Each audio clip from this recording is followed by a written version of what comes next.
a grabar, luego se me olvida. Entonces, hoy vamos a hablar de las características particulares del clima de Costa Rica y cómo el clima afecta la distribución de los organismos, la diversidad de especies y también cómo el país en su totalidad se está adaptando a lo que es el calentamiento global, el cambio climático y cómo lo estamos mitigando. Eso lo vamos a discutir brevemente porque, como pueden imaginarse, solamente ese tópico es suficiente para toda una clase o más. Entonces vamos a tocar algunos aspectos de esa problemática, pero obviamente la clase tiene un sentido más a nivel ecológico, físico, de cómo el clima afecta la distribución de la flora y la fauna. Entonces vamos a comenzar primero haciendo pues un resumen de lo que hemos discutido hasta este momento en el curso. Y es que la pregunta general de toda la clase, de todo el curso de Historia Natural, es explicar por qué Costa Rica es tan diversa. Y para pues contestar esta pregunta ya hemos revisado la historia geológica. Hoy vamos a hablar de la parte de heterogeneidad climática, la parte de diversidad topográfica, cómo esos factores ecológicos del presente se combinan para dar la diversidad de especies. Y en una clase futura vamos a hablar de intercambios biológicos, de lo que ha sido el proceso de invasión biológica, así como la pérdida de especies, procesos de defaunación que estamos enfrentando en la actualidad. Entonces tenemos que hablar de historia geológica, tenemos que hablar de biogeografía, cómo esa historia geológica ha afectado los patrones de migración, de invasión, de distribución de organismos. Y hoy vamos a hablar de la parte del presente, o sea, de los factores ecológicos actuales. Entonces hay que comenzar por lo básico, hablando de la posición geográfica de Costa Rica, que está localizada entre los 10 grados norte y los 84 grados de longitud oeste. Y esto nos coloca en los trópicos. No estamos, digamos, exactamente a nivel del Ecuador, pero estar 10 grados sobre el Ecuador, pues no solamente nos pone en un contexto tropical, sino nos asegura que mucha de la variación climática pues, la palabra clave ahí es estabilidad. En realidad los promedios varían muy poquito y las condiciones de temperatura, de precipitación, en general, se mantienen estables a través del tiempo. Hay que recordar que todo eso está cambiando no solamente en los trópicos, sino en el mundo. Tenemos una posición análoga a lo que sería Perú en el sur, ¿verdad? Entonces, mucho de la selva peruana, lo que es el Amazonas, tiene partes que son muy parecidos a lo que es la selva tropical lluviosa de Costa Rica. Entonces, el país está delimitado por el Mar Caribe y el Océano Pacífico y tiene un perímetro de costas, impresionante. O sea que tenemos 212 kilómetros en el Caribe y 1016 kilómetros en el Pacífico. Además de que el país es muy estrecho. Esto tiene un nombre, esta característica geográfica se llama el factor ístmico. Y recuerden que somos parte del istmo centroamericano, pero esta característica en particular hace que el país sea muy estrecho y además está atravesado por varias cadenas montañosas.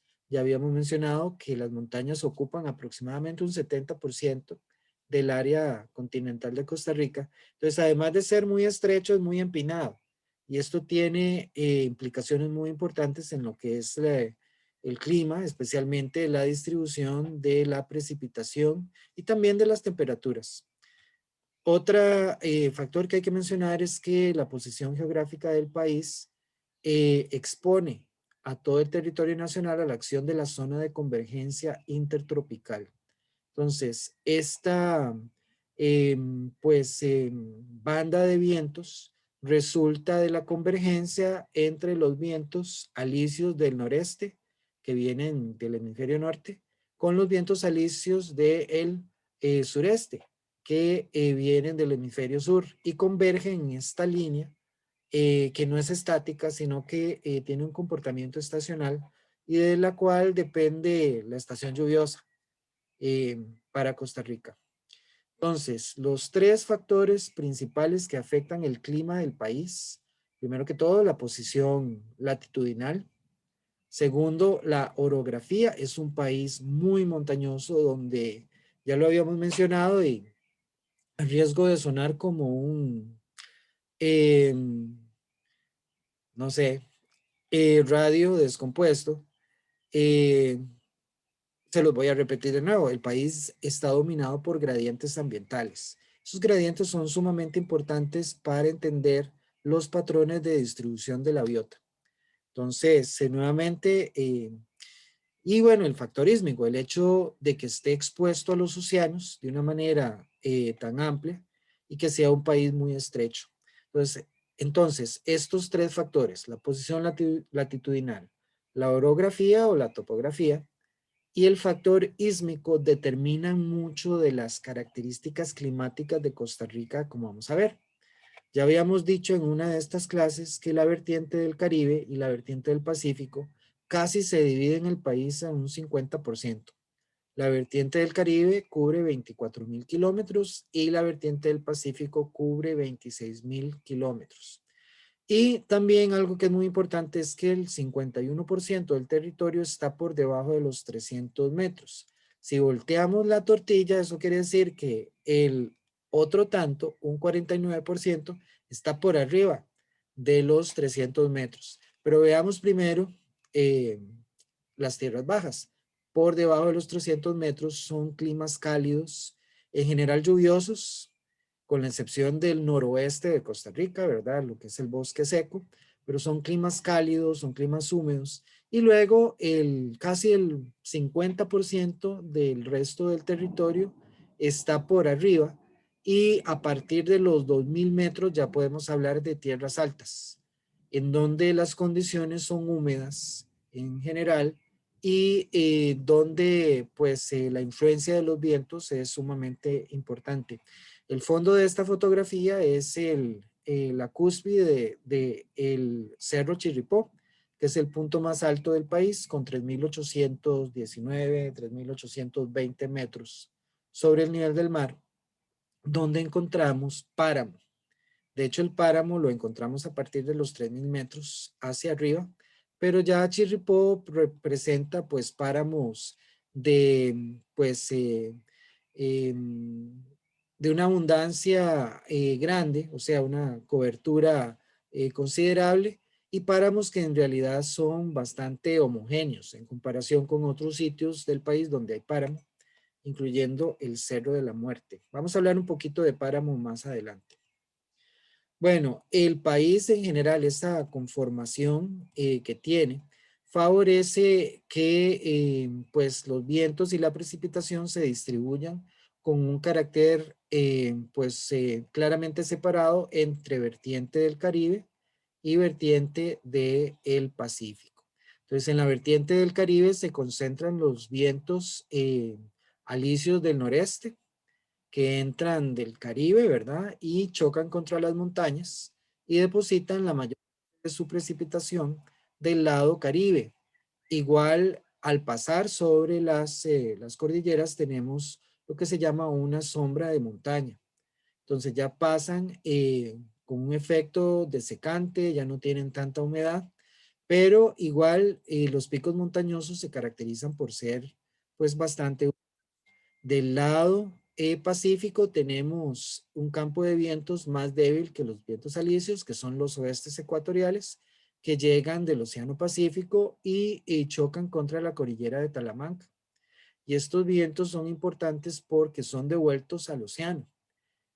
Causan condiciones húmedas típicas de bosque tropical lluvioso en lo que es la península de Osa, Golfito, todo lo que es el Pacífico Sur y Central, y regresan al océano más o menos a partir de Carara, de la ubicación donde está el Parque Nacional Carara, eh, que es de gran importancia, ya lo vamos a ver en la siguiente diapositiva, porque es la zona de transición entre el bosque seco del norte, del noroeste, y del bosque tropical lluvioso en todo lo que es el Pacífico Sur. El último punto que afectan es Cabo Blanco, en la península de Nicoya. Ahora, en términos de cómo estas condiciones han afectado la distribución de organismos, hay que recordar el pasado geológico de Costa Rica, que teníamos pues volcanes, un archipiélago de islas volcánicas, y Talamanca no, pues era parte de ese sistema, solo que del lado costarricense ya habíamos discutido por qué no teníamos volcanes, pero inicialmente fue una isla. Entonces, los materiales que la forman son basaltos, son rocas volcánicas, solamente que no tenemos pues volcanes del lado de Talamanca. También el país se caracteriza por un alto endemismo de palmas. Tenemos 111 especies, casi un 5% de la diversidad mundial, un 24% de endemismo, si mal no recuerdo. Eh, Vamos a ver, creo que sí se los anoté por acá. No, no se los anoté, pero sí anda por ahí un 24-25% de endemismo a nivel de la familia Arecaceae. Y tenemos dos regiones que son muy ricas en diversidad de especies de palmas, que son las llanuras del norte, ¿verdad? Lo que es San Carlos, Tortuguero, Guapiles, que son muy, y las estribaciones también de la cordillera volcánica central del lado Caribe, son muy diversas en el caso de Palmas, igual para el caso de la península de Osa y Golfito. Y es muy probable que estas zonas estuvieran unidas antes de la emergencia o el aumento en altitud de la cordillera de Talamanca. Bueno, vamos a usar el siguiente mapa que usa las ecorregiones del Fondo Mundial de la Vida Silvestre, donde tenemos como la distribución de ecosistemas en general, lo que es el bosque húmedo del Caribe, ¿verdad? Los bosques montanos de los picos más altos de las cordilleras. Aquí nada más hay que resaltar, bueno, podemos resaltar un montón de cosas, pero vamos a resaltar unos cuantos puntitos y es el hecho de que los picos volcánicos de Guanacaste están aislados por elevación. Aquí es muy evidente ver esos bosques montanos, aunque aquí diga de Talamanca, en realidad se refiere a las tres cordilleras, incluyendo la cordillera de Tilarán, que son muy diversos y además están aislados, en el caso de Guanacaste, elevacionalmente. Ya en el caso de lo que es la cordillera central y la cordillera de Talamanca hay más conexión. Y la cordillera de Talamanca, este es otro punto que quisiera resaltar, es muy masiva. Del lado Caribe se aproxima mucho a la costa, lo que son las estribaciones de la cordillera de Talamanca se aproximan a lo que es el litoral del Caribe y eso tiene implicaciones, por ejemplo, para las migraciones de aves, sobre todo de rapaces. Si ustedes son aficionados a las aves o les gustan las aves, sabrán que hay una época en el año donde hay que irse al Caribe a observar la migración de rapaces, porque esto funciona como un cuello de botella. Las aves migratorias, especialmente las rapaces, usualmente migran paralela a la costa y aquí se forma como un embudo o un cuello de botella y donde tenemos pues altas concentraciones de este tipo de aves cercanas al área de Cahuita, Manzanillo, Puerto Viejo. Entonces es mucho más fácil observarlas ahí, igual del lado panameño, si se pasan un poquito, pero también del lado costarricense. También tenemos lo que es el bosque tropical seco, que es un hábitat que se encuentra pues sumamente alterado y donde ya no tenemos prácticamente bosque tropical seco en su estadio primario, o sea, sin alteración, porque el bosque seco y también este bosque que tenemos en lo que es el Valle Central Occidental, el Valle Central, la meseta central per se, que es el bosque húmedo estacional de Costa Rica, tiene muchas características semejantes con el bosque seco de Guanacaste, igual del lado de lo que es la península de Nicoya, porque son ambientes que comparten, por ejemplo, muchas especies arbóreas, así como muchas respuestas a nivel de ecosistema en función de la estacionalidad de agua. Por eso la estación seca en el Valle Central, pues tiene muchas características en común a nivel, por ejemplo, de comportamiento de caída de hojas, de producción de frutos, con lo que pasa en el bosque seco. En el bosque seco esas respuestas son más extremas, pero son muy similares a las que observamos en el resto de lo que es este bosque húmedo estacional de Costa Rica. Y finalmente tenemos el bosque lluvioso del Pacífico Sur, ¿verdad? Que cubre la península de Osa, Golfito, Quepos Manuel Antonio, el Pacífico Central, y llegamos a Carara. Carara es importante, el Parque Nacional, porque protege una zona de transición que es única y que además da inicio a un gradiente de elevación que sigue hacia las montañas de Turruares. Si ustedes recuerdan el Parque Nacional Carara, usamos pues la carretera esta costanera para alcanzarlo, ¿verdad? Salimos del Valle Central, entramos a la 27, creo que después de Caldera entramos a la Interamericana y luego es así. Bueno, creo que de la 27 podemos entrar directamente a la costanera. Y ahí llegamos a Carara. Ustedes pasan el Parque Nacional, la entrada principal, y doblan a la izquierda en la primera boca calle y se van para arriba. Entonces creo que ahí hay varios hoteles e incluso una catarata muy bonita, pero siguen subiendo y llegan a un pueblito que se llama el Sur de Turruares. Y el sur da entrada a lo que es la parte, digamos, montañosa del Parque Nacional Carara.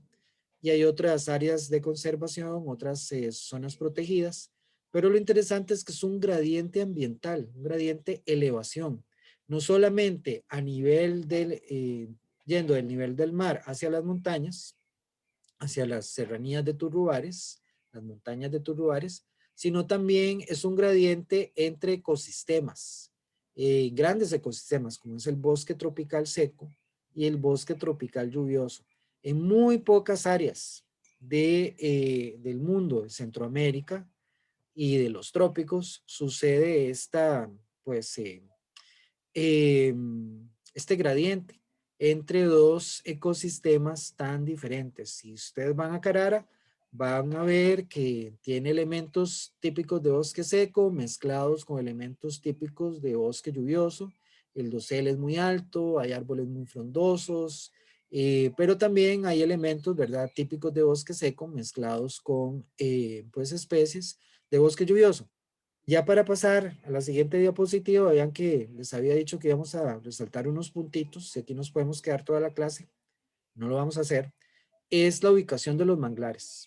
Aquí los manglares son mucho más abundantes del lado Pacífico que del lado del Caribe. De hecho, del lado del Caribe no están mostrados en el mapa, pero sí tenemos, para ver, sí, no, sí están, estoy mintiendo. Estos que estoy señalando con el cursor son los manglares que tenemos en el Caribe.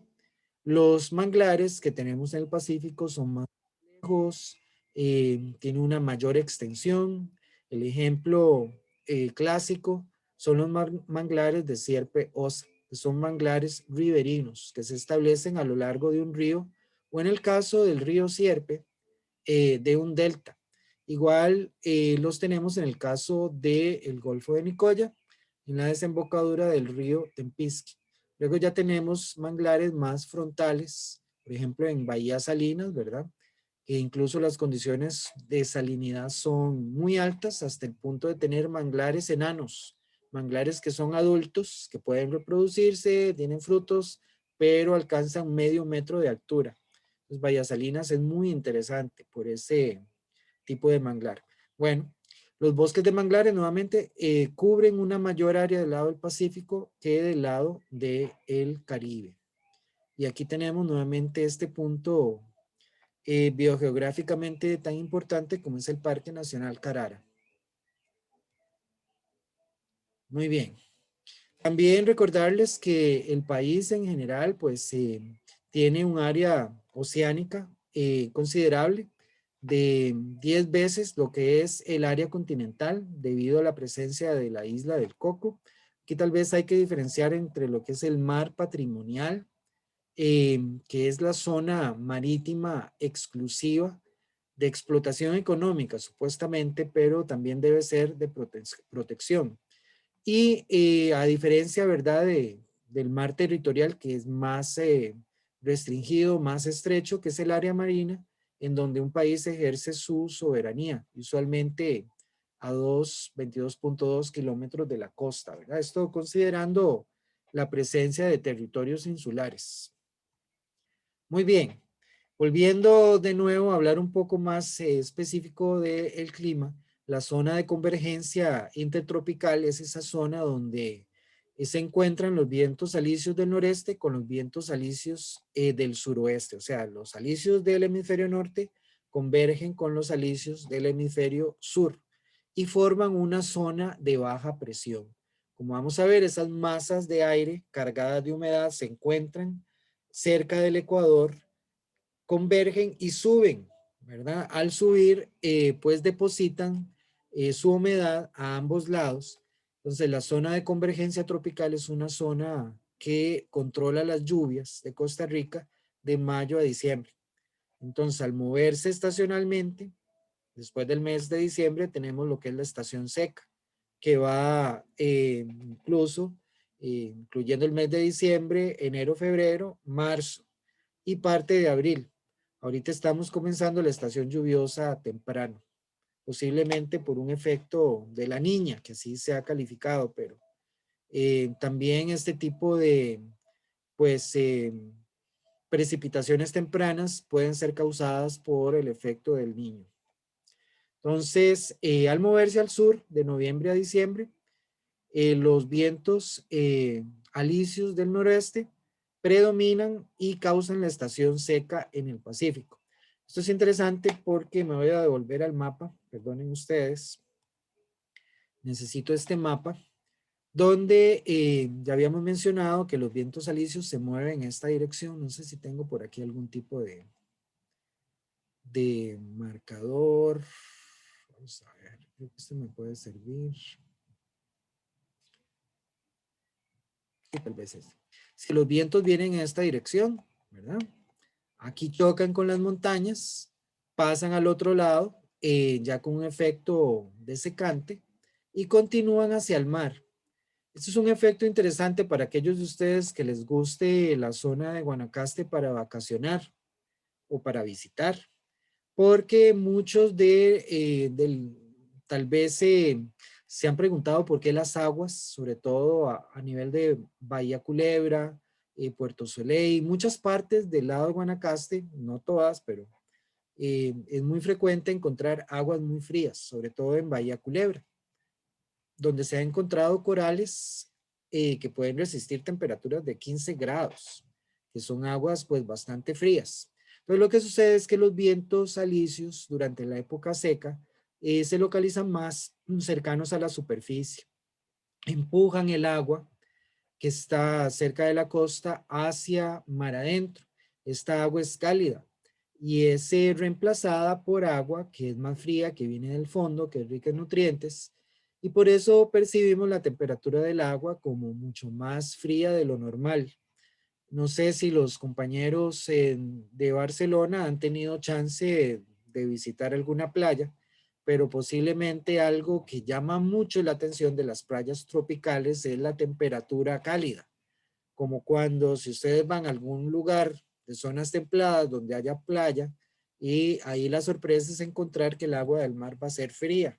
Si estamos acostumbrados a esa temperatura casi a nivel corporal, ¿verdad? De 30 grados por ahí, entonces es una sorpresa a veces desagradable, pero es una sorpresa al fin. En fin, ese tipo de vientos tiene ese efecto sobre el océano y también sobre la distribución de la fauna marina, porque pues el agua fría que viene del fondo es rica en nutrientes y eso tiene importancia a nivel de las pesquerías. Bueno, entonces, eso para el caso de los vientos alisios del noreste que determinan la estación seca y que también depositan la mayor parte de su humedad del lado del Caribe. Cuando ya pasan al Pacífico, ya son vientos con un efecto desecante. Muy bien. Vamos a deshacernos de este plumón y regresamos a la otra diapositiva. Muy bien. Bueno, había que borrar, ¿verdad? De alguna manera borrar más rápido. Bueno, ahí vamos, ahí está. Ok, sí, pues volvamos a la zona de convergencia intertropical. Vean que las tenemos casi a 10 grados por arriba y por encima del Ecuador. Es una banda que puede alcanzar unos 200 kilómetros de ancho, donde convergen los vientos alisios del hemisferio norte y los vientos alisios del hemisferio sur. Vean que si regresáramos, ¿verdad?, al Ecuador, vamos a ver que los rayos solares caen de manera más perpendicular en las latitudes ecuatoriales. Eso hace que el Ecuador, las zonas tropicales entre 0 y 30 grados norte y 0 y 30 grados sur, estén caracterizadas por zonas de baja presión. ¿Qué quiere decir eso? Que esas masas de aire cargadas de humedad suben, ¿verdad? Y generan este tipo de circulación. Suben, generan lluvias torrenciales, luego vuelven a bajar, adquieren humedad cerca de la superficie, vuelven a subir y forman un ciclo o celda que se llama celda de Hadley. Bueno, las celdas de Hadley son responsables de estas precipitaciones, pues tan abundantes en las latitudes ecuatoriales y de que hayan zonas de alta presión a 30 grados norte y 30 grados sur, porque nuevamente esas masas de aire vuelven a bajar. Es un aire frío, seco, y a 30 grados sur y a 30 grados norte causan condiciones muy secas sobre la superficie, de ahí que tengamos muchos desiertos localizados a 30 grados norte y sur del Ecuador. Cuando pasamos la latitud de 30 grados, en ambos casos, hay que ver que tenemos un fenómeno similar, porque igual los rayos solares caen sobre la superficie y proporcionan la energía para mover esas masas de atmósfera. Entonces tenemos un proceso similar, solo que en la dirección opuesta. ¿Por qué en la dirección opuesta? Ustedes pueden ver que en esas franjas entre 0,30 y 30 y 60 tenemos celdas de Hadley que tienen un patrón de circulación opuesto. Esto se debe al efecto de Coriolis.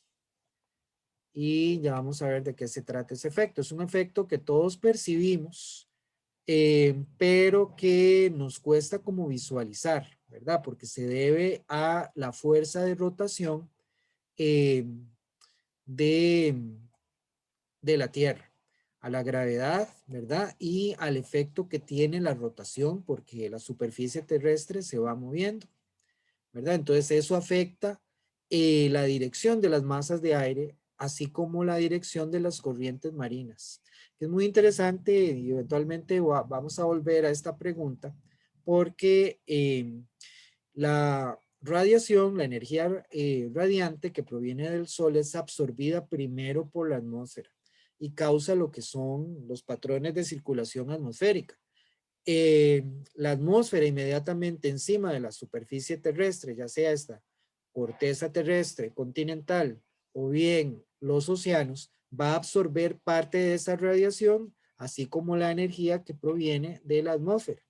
Y también tiene su propio patrón de circulación, en el caso específico de las corrientes marinas. Y todo se debe a la forma como las masas, ya sea de aire o la corteza terrestre o los océanos, lidian con la liberación y la absorción de energía solar. En el Ecuador, entonces, tenemos celdas de Hadley más intensas, ¿verdad? Que depositan estas lluvias tan fuertes a ambos lados del Ecuador, en las latitudes tropicales. Ya tenemos condiciones, por ejemplo, de lo que se llama corrientes tipo jet subtropicales o el jet polar, que también son maneras en que pues la energía se disipa y esto afecta el flujo y la energía de las celdas de que se forman en esas latitudes. Vean que ya no son de Hadley, ya se les dan nombres específicos como la celda o célula de Ferrel o las celdas polares, ¿verdad? Entonces, vean que hay eh, una menor energía que se deposita en latitudes superiores con respecto a la que se absorbe y se procesa en latitudes tropicales. Muy bien.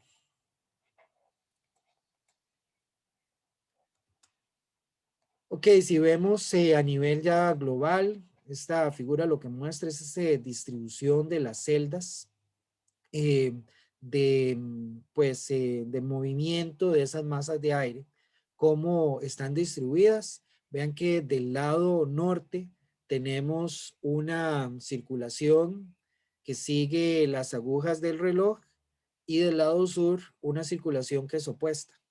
Entonces, este tipo de circulación es causada por la fuerza de rotación terrestre, la fuerza centrífuga asociada con la rotación terrestre debido al efecto de Coriolis.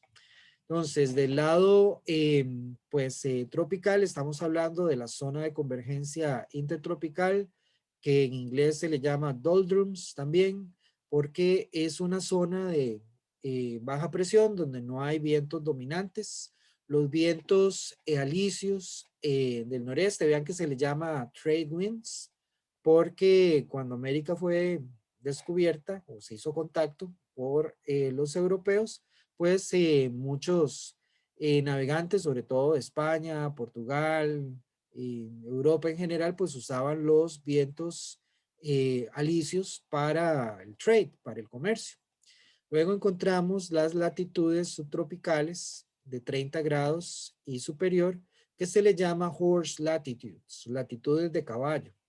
¿Por qué se les llama con ese nombre? Bueno, porque en estas áreas de alta presión a veces no hay suficiente viento y muchos de los barcos que utilizaban esas rutas pues llevaban caballos. Los caballos se morían y si no se los comían terminaban tirándolos por la borda. Entonces se les llama horse latitudes tanto en lo que es a 30 grados norte como a 30 grados sur. Nuevamente, la función para nosotros, para el caso particular de Costa Rica, de la zona de convergencia intertropical, es muy relevante porque determina en términos así a brochazos bruscos lo que es la distribución de la precipitación en el país y lo que es eh, la, eh, sobre todo la estación lluviosa. Vean que tiene un ancho de unos 200 kilómetros. Esta foto me gusta porque ilustra esa concentración de nubes que tenemos en la zona de convergencia intertropical y cómo nos envuelve, cómo pues abarca no solamente el país, sino todo Centroamérica. Muy bien, el efecto de Coriolis fue descubierto por este señor Gaspar de Coriolis, que era un ingeniero, un físico francés, que lo que hace es simplemente describir cómo la fuerza centrífuga de la rotación terrestre hace que los objetos se muevan a la derecha en el hemisferio norte y hacia la izquierda en el hemisferio sur. Esto se puede ilustrar con experimentos sumamente sencillos. Ya no he vuelto a ver ese tipo de juego que hay o que había en los parques infantiles, que era una especie de plataforma donde los niños se agarraban de unas piezas de metal, pero comenzaban a dar vueltas y comenzaban a dar vueltas cada vez más rápido y lo divertido ahí era mantener el equilibrio, marearse y caerse, ¿verdad? Eso era el objetivo del juego. Pero en realidad es una plataforma que ilustra muy bien lo que es el efecto de Coriolis, el hecho de que no podemos mantener una trayectoria rectilínea debido a la fuerza centrífuga, en este caso de la plataforma, porque la plataforma es móvil y que nos hace pues perder el equilibrio. Este tipo de efecto explica el patrón de dirección de los vientos y también de las corrientes marinas. En el caso de los vientos es mucho más claro, ¿verdad? Porque no hay masas terrestres que interfieran tan claramente en lo que es la dirección de los vientos, como sí sucede en el caso de las corrientes marinas que tienen que lidiar con la presencia de los continentes. De ahí que el patrón de movimiento de esas corrientes estén afectados por las masas continentales más, con una mayor, digamos, intensidad que en el caso de las masas de aire. El efecto Coriolis es cero en el ecuador y es máximo en los polos y solamente actúa en objetos en movimiento. Y se han dado pues muchos experimentos para probarlo. Posiblemente el más famoso es el péndulo de Foucault, que utilizó un edificio muy alto, una cúpula en un edificio en Francia, donde colgó una masa, una bola de cañón de 27 kilogramos más o menos, de una altura considerable y comenzó pues, le dio movimiento y el péndulo comenzó a moverse. Si la plataforma, o sea, el suelo, la superficie del piso fuera totalmente fija, pues el péndulo sigue una trayectoria lineal, ¿verdad? Pero a lo largo del día el péndulo se desvía. Y no es que el péndulo se desvíe, lo que está sucediendo es que la superficie terrestre se está moviendo, estamos rotando, ¿verdad? Y eso es lo que el péndulo mide. Es un experimento súper fácil de implementar, ¿verdad? Que no sé si en los cursos de física hablaron al respecto, pero eso uno lo puede hacer en la casa, incluso con una plataforma móvil, e ilustrar pues la periodicidad del movimiento de el péndulo, y es una manera en que no solamente se mide la latitud, porque la amplitud de la desviación va a ser proporcional a la fuerza de rotación, ¿verdad? Y en sitios de latitudes, por ejemplo, cerca del ecuador, la velocidad va a ser mayor que en los polos, la velocidad de rotación. Entonces es posible utilizarlo como un instrumento para calcular la latitud. Y si tuviéramos pues sensores más precisos, incluso la fuerza de la gravedad terrestre, que no es homogénea en todo el planeta, sino que obviamente varía, porque las masas, si la cantidad de materia, que es lo que determina la gravedad, no tiene una distribución homogénea en el planeta. Es mucho mayor la gravedad en la cúspide de montañas altas que, por ejemplo, a nivel del mar. Solamente que esos efectos para nosotros son imperceptibles. Bueno, aquí les recomiendo unos cuantos videos para que ustedes amplíen, incluso pueden encontrar más si los buscan independientemente, eh, de lo que es el efecto de Coriolis. Y me gustaría recomendarles en especial este. Yo sé que es un poco aburrido, el narrador tiene un tono un tanto monótono, pero es muy completo, que habla sobre los patrones de circulación atmosférica y cómo son afectados por el efecto de Coriolis, y también cómo este efecto es pues fundamental para explicar la presencia de monzones en el viejo mundo, en lo que es Australia, África y el sureste asiático, la India, por ejemplo, y por qué no tenemos monzones en América, ¿verdad? Entonces, es interesante y pues sí, la información es muy importante, muy valiosa. Muy bien. Bueno, en el caso de Costa Rica, tenemos dos campos de vientos dominantes, los vientos alisios del noreste, que ya explicamos el funcionamiento, así como el funcionamiento de los vientos oestes ecuatoriales. Nada más aquí hacer el énfasis de que son más débiles que los vientos alisios del noreste y que usualmente son devueltos al mar, ya sea por estos vientos o por el efecto de la cordillera de Talamanca.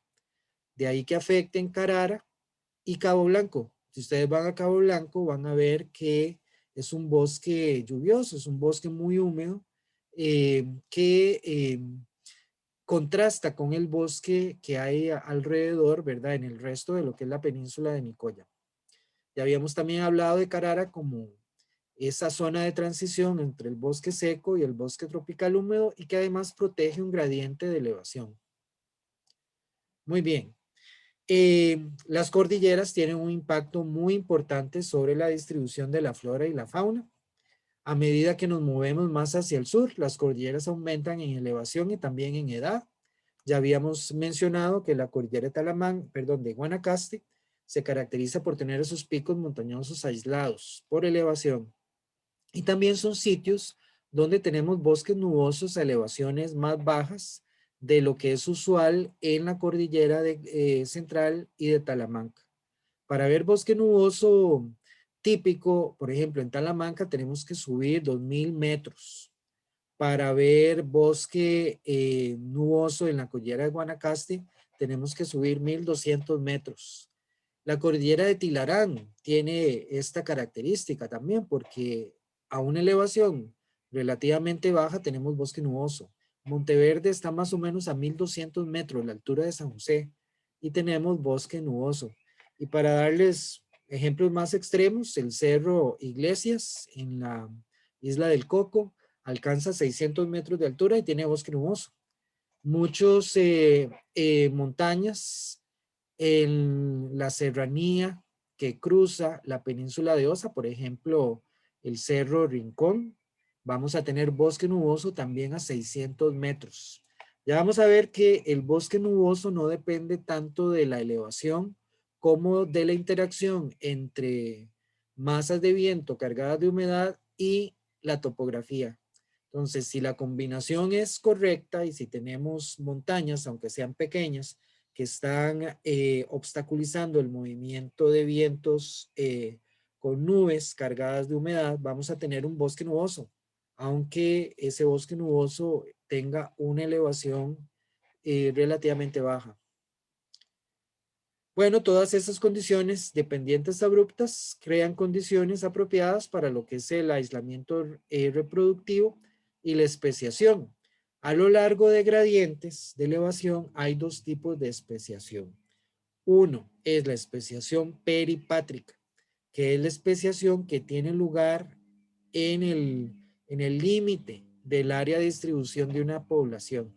Entonces, en el borde, en la frontera de esa área de distribución, tenemos una zona, digamos, es un gradiente ambiental. Desde el núcleo, donde está esa población, ¿verdad? Que digamos que son las condiciones típicas y óptimas que favorecen a esa población, nos acercamos a la frontera, a lo que es el borde del ámbito de distribución, y ya pasamos a otro tipo de hábitats, ¿verdad? Entonces ahí hay un gradiente y eso genera condiciones, digamos, ambientales diferentes que favorecen a través del tiempo evolutivo la separación de especies. Hablamos de especiación peripátrica, aquella especiación que tiene lugar en el borde del ámbito o rango de distribución de una especie, población en este caso. Y especiación parapátrica, aquella que tiene lugar a lo largo del gradiente. Esta tal vez es un poquito más fácil de visualizar porque es la especiación que se da a medida que avanzamos en el gradiente. Si es un gradiente de elevación, vamos de abajo hacia arriba, ¿verdad? Entonces, igual que vamos a experimentar, que es lo que experimenta esa población, condiciones ambientales diferentes que se van adaptando en lo que se llama de una manera local, adaptación local. Entonces, este tipo de especiación es muy importante en Costa Rica, tanto la peripátrica como la parapátrica. Y hay lugares que no han sido explorados o muy explorados a nivel botánico, a nivel incluso de invertebrados, que es la fila de Matama en Limón, que es una fuente constante de nuevas especies de orquídeas, de nuevos reportes, de nuevas especies. Hay una especie endémica del género Samia. No sé si ustedes se recordarán esta gimnosperma, ¿verdad? Que tiene hojas plasticosas muy duras y que además tiene, bueno, las cicadáceas en general son muy tóxicas. Samia no es la excepción. Rafa Acuña ahí encontró un ejemplar, creo que femenino, porque además son plantas dioicas, de una nueva especie de Samia, Samia gomesiana. La nombró en honor a Luis Diego Gómez y la encontró en la fila de Matama y de ahí en adelante no ha vuelto a ver otra Samia gomesiana. Le falta encontrar la planta masculina. Pero nuevamente, lugares como de ese tipo, ¿verdad? Que están a lo largo de un gradiente de elevación, son fuente importante de nuevas especies. Bueno, en resumen, ¿verdad? Esto es tal vez una figura que sumariza lo que son los patrones de circulación atmosférica, ¿verdad? Las células de Hadley a diferentes, pues, rangos latitudinales, ¿verdad? En el caso particular de Costa Rica, los vientos alisios se concentran en el Caribe, ¿verdad? Vean que por la configuración de Centroamérica hay partes donde esos vientos tienen una influencia más concentrada, como es el área de Isla Calero, ¿verdad? Eh, Tortuguero, esta zona del Caribe nicaragüense y costarricense que es muy húmeda. Aquí no hay tiempo de sacar el paraguas, no hay tiempo de desenfundar. A veces las lluvias son muy rápidas, las lluvias torrenciales, porque el efecto es orográfico, ¿verdad? Los vientos chocan con el continente, van para arriba y depositan su humedad de una manera muy rápida. Igual sucede en el área del Petén y Belice, en Guatemala y Belice y el norte de Honduras también, que son sumamente, pues, húmedos. Aquí podemos ver otra forma de ver el país, ¿verdad? Con la influencia que tienen los vientos alisios del noreste, que se acumulan más en lo que es la parte caribe, sobre todo en el noreste, y también en las cordilleras. Ya habíamos hablado de este efecto de la sombra de montaña, ¿verdad?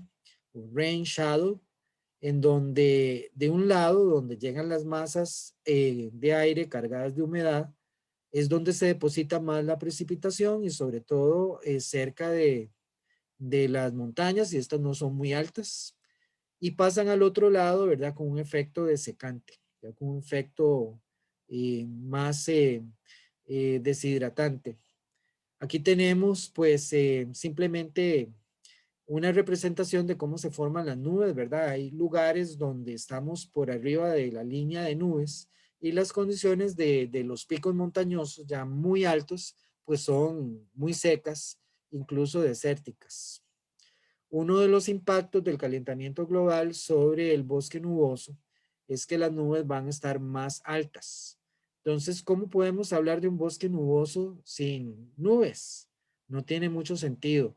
Y creo que el bosque nuboso comparte esta opinión porque está dejando de ser un bosque nuboso y se está convirtiendo en un bosque más estacional. Entonces, el bosque nuboso es uno de los primeros ecosistemas terrestres en mostrar evidentemente, o sea, con toda tal claridad, las consecuencias del calentamiento global. Si vemos un perfil de las montañas a lo largo de la cordillera de Tilarán versus lo que sucede en la cordillera de Talamanca, en la cordillera de Talamanca tenemos un rotor, se forma un rotor, o sea que podemos hablar de un microclima pues interno, regulado por la propia pérdida de humedad, de recirculación de lo que es el agua de este lado de Talamanca, del lado atlántico, porque la cordillera es lo suficientemente alta. Esto no sucede en el caso de Tilarán, donde el paso de los vientos es mucho más, digamos, lineal e ininterrumpido. Algo similar sucede en la cuenca del Canal de Panamá.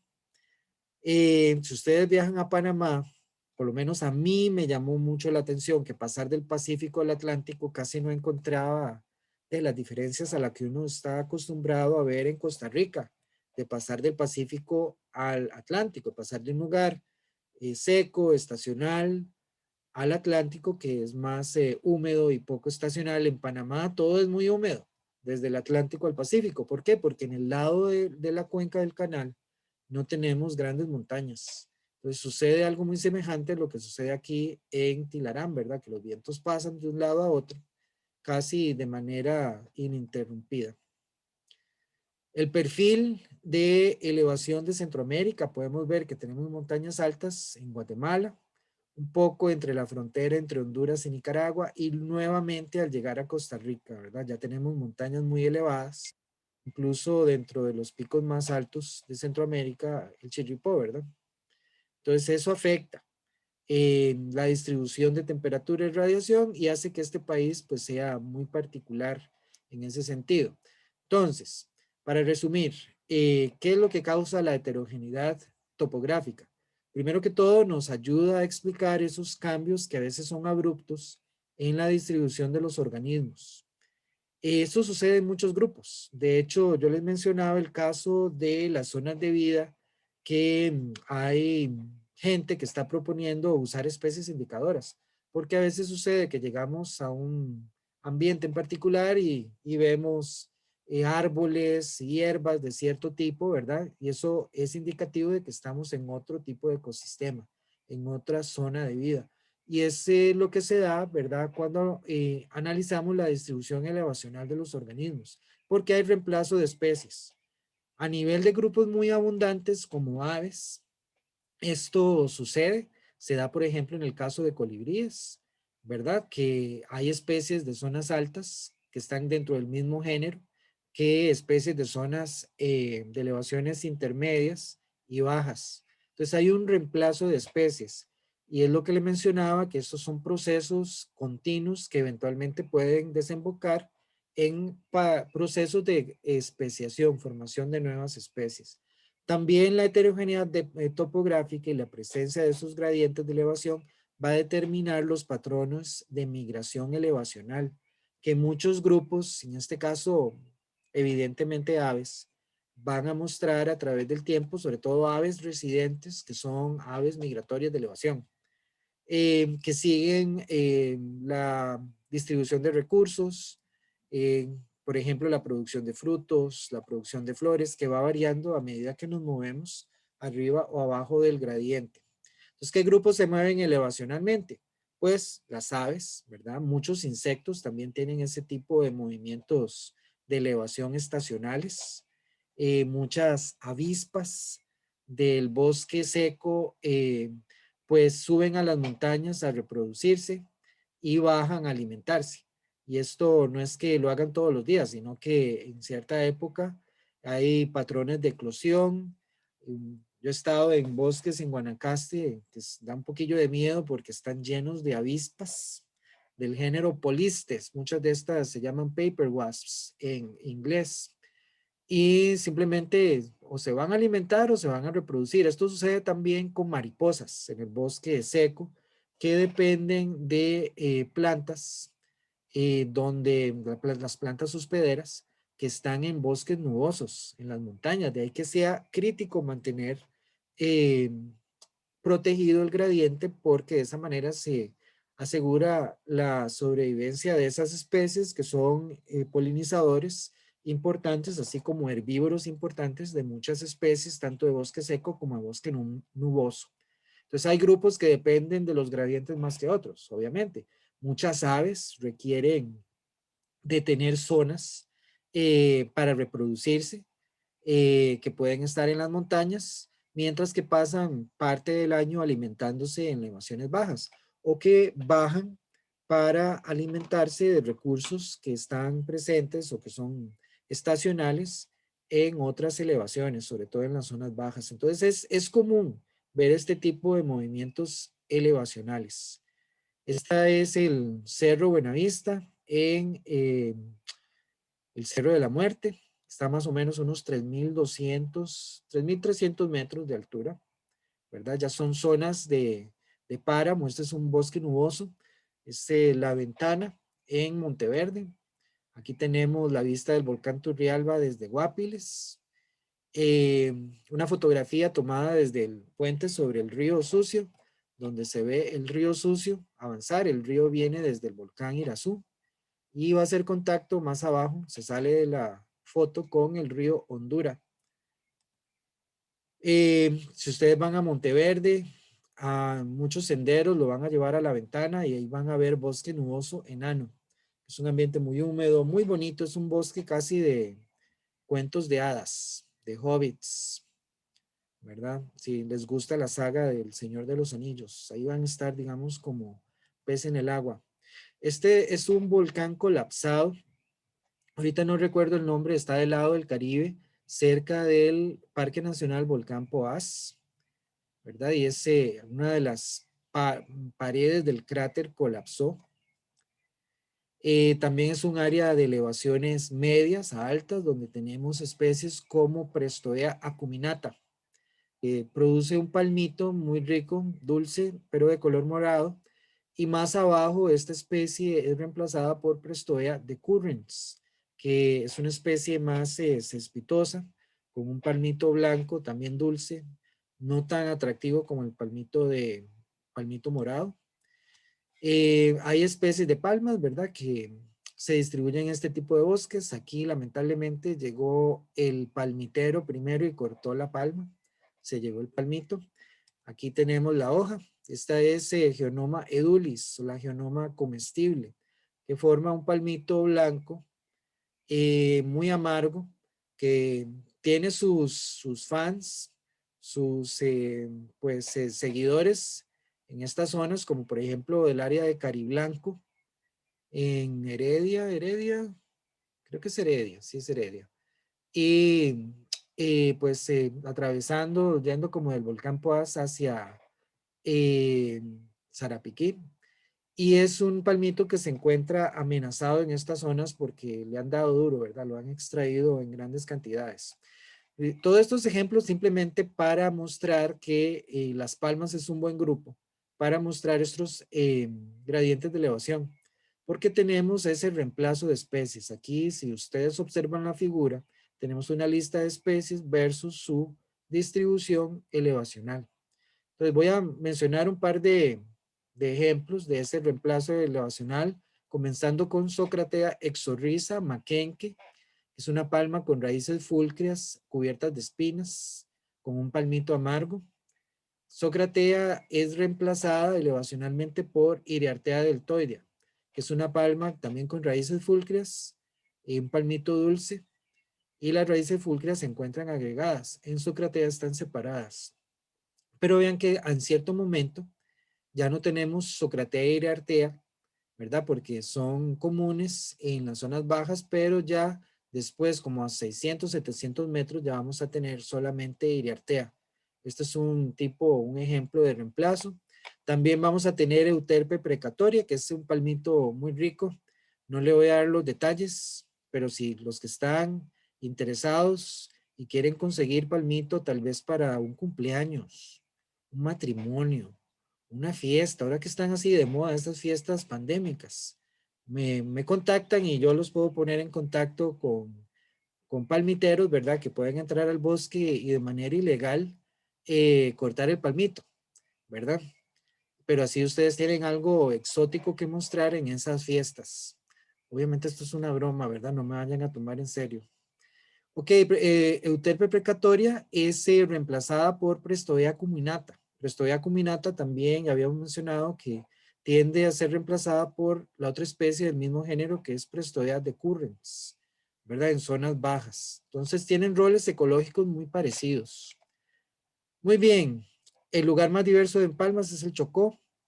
Aquí son algunos datos, ¿verdad? Ustedes van a ver esto que tiene que ver con el clima de Costa Rica. Bueno, de ahí, que Las Palmas también son buenas para mostrar esos gradientes, no solamente de elevación, sino también latitudinales, porque son muy diversas cerca del Ecuador, ¿verdad? Donde aumenta el número de especies. Son grupos así que muestran evidentemente la importancia, la influencia de los gradientes ambientales, los gradientes de elevación en los gradientes de diversidad.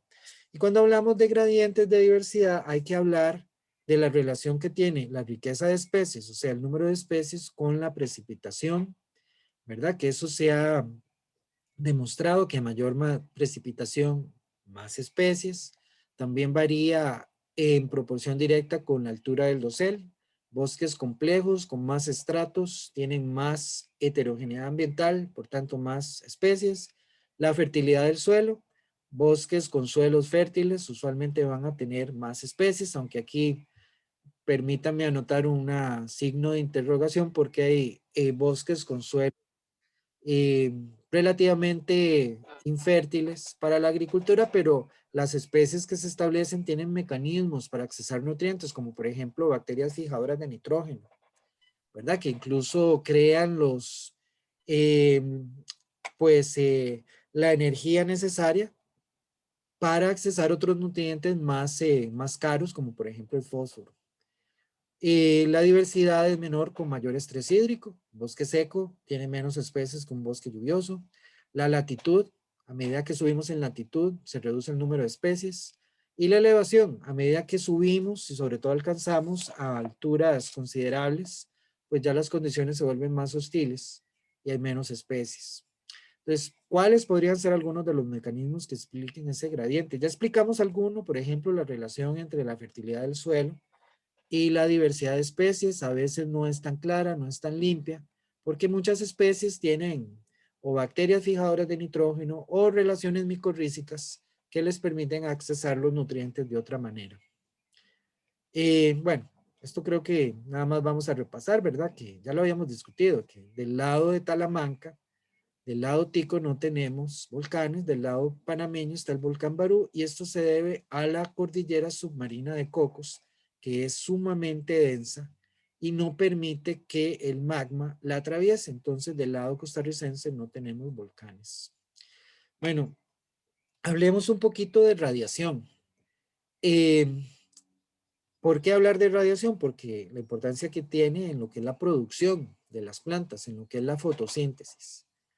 El día más corto del año es el 21 de diciembre, esto para Costa Rica, bueno, para el mundo en general, pero el 21 de diciembre, y el más largo es el 21 de junio, pero la diferencia entre estos dos en lo que es el fotoperiodo es de solamente 72 minutos, 1 hora y 12 minutos. Entonces sí hay diferencia, sí notamos que las noches se vuelven más largas en diciembre, perdón, más cortas y un poco más frías también. Eh, y que llegando a junio, pues el día se hace sí, el día es más corto, perdón, las noches son más largas en diciembre. Y en junio, pues tenemos un fotoperiodo mucho más prolongado, noches más cortas. Entre los dos representan una diferencia de 72 centímetros, de 72 minutos, perdón. Se ocupa un poquito de agua. Muy bien. Ahora, esa diferencia tan pequeña es capaz de afectar la fenología y sobre todo de inducir la floración sincrónica, que todavía la estamos viendo. La estamos viendo en árboles como el roble de sabana, que se llama Jansen. A este tipo de floración le llamó el Big Bang o una floración masiva. Y esto sucede a nivel de una señal ambiental que va más allá del micrositio, o sea, de las condiciones ambientales locales. Estamos hablando de toda una región. ¿Por qué? Porque estos árboles florecen con gran sincronía. Y lo que menciona estos autores, entre ellos Rolf Borcher, que es uno de los investigadores más importantes en la fenología de plantas.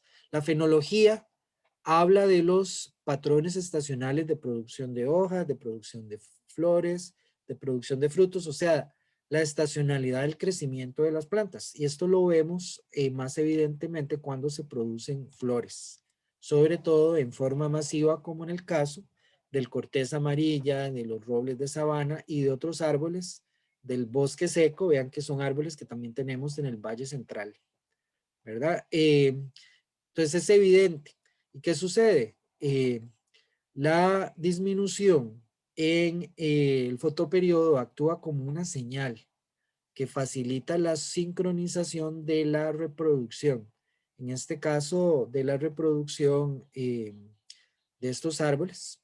Pero en realidad hay otros factores selectivos que actúan alrededor de este fenómeno. Por ejemplo, las flores se producen al final de la estación seca cuando la gran mayoría de polinizadores están más que estresados por la falta de agua. Entonces ofrecen un recurso de gran importancia, no solamente agua, azúcar, néctar en este caso, que es sumamente preferido por estos polinizadores, muchas abejas, avispas, que utilizan el recurso y además aseguran la reproducción de los árboles. Entonces hay otros factores ecológicos además del fotoperiodo, pero la señal de sincronización, o sea, llegó el momento de reproducirse, es la disminución, vean que es mínima en el fotoperiodo. También la temperatura nocturna. Se ha visto que en otros bosques tropicales funciona para sincronizar la reproducción de árboles de la familia Dipterocarpácea, que son los árboles dominantes del dosel en Malasia, Borneo y otras partes del sureste asiático. Pero no podemos olvidar la belleza de un roble de sabana o un corteza amarilla en floración masiva.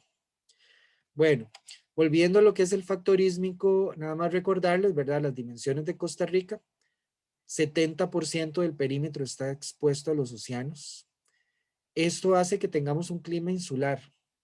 El otro día, no sé con quién estaba hablando y no me creía que Costa Rica tenía un clima típico de una isla. Eh, en uno de los artículos que están en mediación, que es el capítulo de clima de Wilber Herrera, él habla de un índice de insularidad y un índice de continentalidad. No vamos a entrar a los detalles, pero aquí hay un ejemplo. En promedio, el país es afectado el 60% del tiempo por fenómenos climáticos que se originaron en el Océano Pacífico, un 29% por fenómenos originados en el Océano Atlántico y un 10% por la combinación de ambos. O sea que casi no tenemos un clima que podemos decir que sea continental, aunque sí hay índices que se han calculado para muchos sitios, incluso Alajuela, que está dentro, o sea, que está casi en el centro del país, en el puro centro del país, Alajuela, tiene un clima predominantemente insular. O sea, que la influencia oceánica es tanta que alcanza prácticamente todas las partes del continente, en caso de Costa Rica. Entonces, nuestro clima es claramente insular. Cualquier fenómeno que se origine en el océano es capaz de afectar a todo el país. Y eso pues lo vemos cuando hablamos de temporales, cuando hablamos de tormentas que se originan, por ejemplo, entran por el lado del Pacífico y afectan gran parte del territorio nacional, o entran en el Caribe y van saliendo por el lado de eh, eh, la frontera con Nicaragua, en el lado norte, y afectan a su paso todo el territorio nacional. Eso tiene gran importancia en términos de lo que es la infraestructura, lo que es la capacidad del país de reaccionar ante estos fenómenos climáticos. Que algunos ejemplos de sitios como Santa Rosa, que son a nivel de temperatura, pues temperaturas cálidas y muy constantes, y la precipitación pues relativamente baja y sumamente estacional, comparado por ejemplo con la selva, que tiene una temperatura un poquitín más eh, fría, entre comillas, versus la precipitación, ¿verdad? En la selva llueve todo el mes, o sea, todo el año. No hay un mes que no se reciba precipitación, son bosques débilmente estacionales. Estos datos son de Cero de la Muerte colectados desde el 2015 al 2018. Lo que podemos ver que también en términos de temperatura hay para esos años, ¿verdad? Esta es la temperatura promedio, es muy poca la variación con algunos picos, ¿verdad? O puntos sospechosos o puntos atípicos, pero en general son pues a nivel de lo que es la temperatura, incluso la humedad es relativamente estable. Claro, hay valles en lo que es el verano. A nivel de precipitación, vean que todos los meses también vamos a recibir un poquito de precipitación. Esto es muy interesante. Yo tengo una estación meteorológica en el Cerro de la Muerte, que de hecho tengo que ir un día a bajar los datos. Y lo que me llama la atención es las muy bajas temperaturas que a veces se reciben de -3 grados, -5 grados.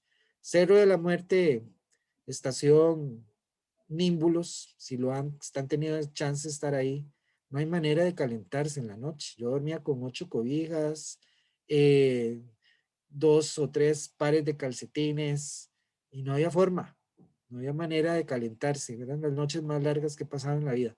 Pero en fin, sí tenemos en algunos casos picos de precipitación, por ejemplo en octubre, que son los meses más lluviosos. Y también hay eventos de precipitación en la mitad de la estación seca. lo cual tiene importancia para muchos grupos, para muchas plantas, porque estos sitios son muy, muy secos y fríos durante lo que llamamos popularmente el verano o estación seca. Aquí tenemos a nivel para diferentes sitios lo que es la variación en temperatura a través del día. No hay mucha diferencia más que en lo que es el patrón, pero sí a nivel de lo que es la elevación. Por ejemplo, los sitios más fríos, como la división continental, cerca de los picos montañosos o cerca de las cumbres de Talamanca, pues tienen temperaturas muy frías. Estas son temperaturas promedio. Vean que el promedio es 6, más o menos gira alrededor de 6, pero para los organismos, ¿qué es más importante? El promedio del ámbito de temperaturas.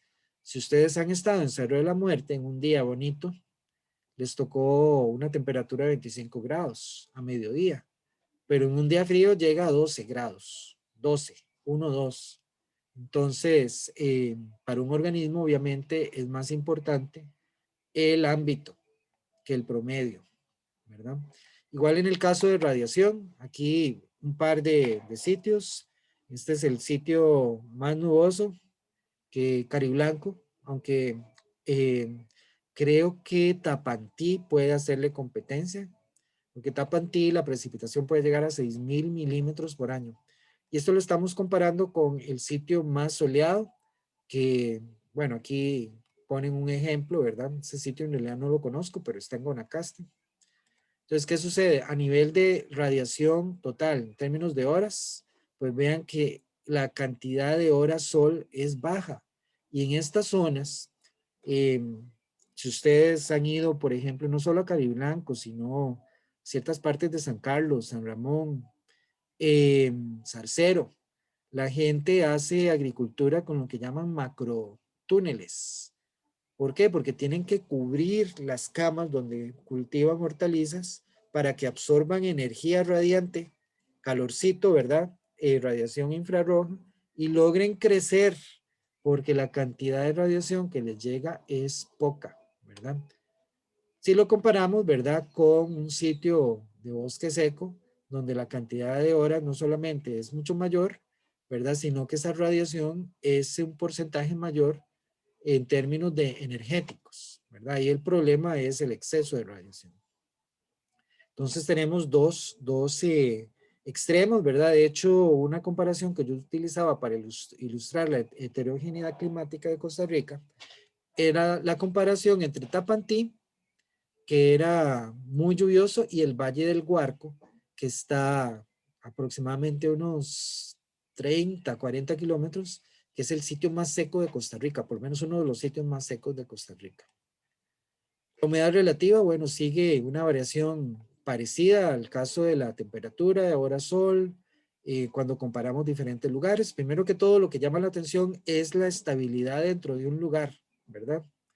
Pero a nivel de lugares, o sea, comparación entre sitios, hay diferencias importantes, ¿verdad? También en el Cerro de la Muerte se forma escarcha en la madrugada, y ustedes la pueden ver temprano en la mañana, y a veces esa escarcha se acumula al lado de la carretera. Entonces es común ver fotografías a veces en redes sociales de gente que dice hay nieve en el Cerro de la Muerte, pero no ha habido nieve en el Cerro de la Muerte por los últimos 10.000 años, lo que sí ha habido es escarcha. Es más importante para los organismos, el promedio, el rango, el clima de todo un área geográfica o el microclima. Eso va a depender del tipo de organismo. Para organismos que tienen poca capacidad de movimiento, como las plantas, o que no se pueden desplazar o que no migran, pues obviamente el promedio no les va a decir mucho, porque lo que va a determinar su sobrevivencia, su adaptación, es el rango, la diferencia entre la temperatura más alta y la más baja, dentro del mismo día, ¿verdad? Y es que a veces un día atípico es suficiente para pues causar la desaparición local, no decir la extinción local, de una población. A veces se dan esos casos de días extremos, ¿verdad?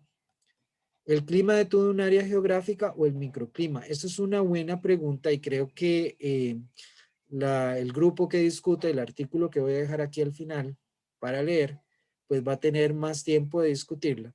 pero el microclima se ha estudiado muy poco. Y esto es muy importante, porque dentro de una montaña, como un páramo, como el Cerro de la Muerte, vemos estos parchecitos, ¿verdad? Donde tenemos islas, son islas de bosque, donde se acumula mucha materia orgánica, donde los suelos son profundos, y podemos tener árboles, aunque sean pequeñitos, a diferencia del resto de la vegetación de páramo que está establecida en suelos más rocosos, cuya materia orgánica es más limitada. Entonces, ese microclima que crean estas islas es muy importante. Ahí proveen condiciones de radiación más disminuida y también de una humedad más constante. A ver, las condiciones climáticas, en realidad, dentro de esos parchecitos son más estables que afuera. Entonces, ¿cómo afecta eso a los organismos? Ese tipo de estudios todavía no se han hecho. Hace 18.000 años el páramo estaba a 2.000 metros de altura. Y estos son datos de la turbera de la Chonta. Si ustedes van a Cerro de la Muerte, tienen que bajarse en el empalme. Creo que son los Chespiritos número 2. Ahí dejan su carrito, caminan unos 1 kilómetro carretera arriba, se meten a la derecha, ahí hay una como entradita, y ahí ya mejor se quedan quietitos porque es facilísimo perderse. Pero esa es la entrada a la turbera de la Chonta. Y la turbera es un ambiente como un suampo, un humedal de altura que ha acumulado barro por mucho tiempo. Es un ambiente pantanoso. Y ese barro ha acumulado polen y representa un registro palinológico de enorme importancia. Pues ahí se ha visto el registro de polen de especies que son típicas de páramo. Entonces, a 2.000 metros, turbera la Chonta, teníamos vegetación típica de páramo. El páramo estaba mucho más extendido, que es algo que no va a suceder si continúa el progreso del calentamiento global, porque el páramo se va a ir más arriba, ¿verdad? Este artículo lo discutimos el año pasado durante el curso, no lo vamos a discutir este año, vamos a cambiar un poco de cassette, disquete, disco duro, llave malla, y vamos a leer otro artículo un poquito más de revisión, pero en el momento en que lo produjo, pues se disparó mucha investigación. Obviamente viene nuestro héroe infantil, al menos el mío, Daniel Jansen, y publica el paper con un título muy así, muy, pues, eh, curioso. ¿Por qué los pasos de montaña son más altos en los trópicos? Ese es un tipo de estilo de escribir artículos donde comienza el título con una pregunta. Entonces ahí ya dispara la curiosidad de la audiencia, ¿verdad? ¿Qué será? Hay que contestar esa pregunta. ¿Por qué los pasos de montaña son más altos en los trópicos? Vean que lo produjo hace más de 50 años. Y cuando lo generó, pues disparó toda una serie de investigaciones porque todo el mundo quería probar que Janssen estaba equivocado, había metido las patas. Y lo que sucede es que en las zonas tropicales, en las montañas, los organismos tienen una distribución más localizada. Ya habíamos visto que las condiciones climáticas cambian significativamente cuando nos movemos arriba o abajo del gradiente. Dentro de una franja del gradiente, las condiciones a través del tiempo son más o menos estables. Entonces hay adaptación local. Una población local le cuesta subir arriba del gradiente y le cuesta bajar abajo del gradiente, valga la redundancia, porque está adaptada a las condiciones climáticas de esa franja en particular. Eso no sucede en las zonas templadas. ¿Por qué? Porque en una zona templada un organismo está acostumbrado a aguantar el invierno, el verano, la primavera, el otoño, que tienen condiciones climáticas muy diversas. Si ese organismo no migra, conste que si estamos hablando de organismos migratorios, a usted no le gusta la temperatura aquí, bueno, de ahí a volar, vamos a cambiar de hábitat, nos movemos, ¿verdad? Pero si el organismo es residente, no migra, tiene que adaptarse. Entonces, en los trópicos cuesta más que las especies se adapten, o sea, que se muevan arriba o abajo. ya se pueden ustedes imaginar las consecuencias que tiene el calentamiento global, porque estos organismos tienen limitaciones para moverse. Generalmente cuando se mueven con todo el ecosistema. Entonces el bosque nuboso tiene que ir más para arriba o más para abajo, dependiendo de cómo varíe las condiciones climáticas. Entonces el artículo de Janssen, cuando cumplió 50 años, generó más publicaciones, una evaluación del impacto que había tenido el artículo. De ahí ha sido, digamos, fundamental en entender el impacto de la variación climática sobre la distribución de los organismos tropicales. Y es un artículo clásico. Es más, lo voy a poner en mediación. Yo sé que tal vez si no es obligatorio no se lo van a leer, no se lo van a leer, pero es importante que ustedes conozcan de ese artículo y del impacto que tuvo. Porque como les menciono, pues fue pionero en estudiar la adaptación y la distribución de los organismos tropicales a lo largo de gradientes. Bueno, un pequeño resumen, y esto está tomado del capítulo de clima de Wilber Herrera, que está en mediación, y ese sí les recomiendo que por favor se lo lean, porque hace un muy buen resumen de lo que es el clima de Costa Rica. Bueno, se espera que haya un cambio, ¿verdad? A medida que avanza el calentamiento global, de un aumento de 1 grado Celsius en bosques montanos y 2,5 grados Celsius en bosques de bajura, tanto húmedos como secos. Van a haber movimientos hacia arriba, de hecho ya hay muchos reportes de movimientos de pues especies de flora y fauna que van hacia zonas más frías. Va a haber un momento en que ya las especies de zonas frías no van a poder subir más.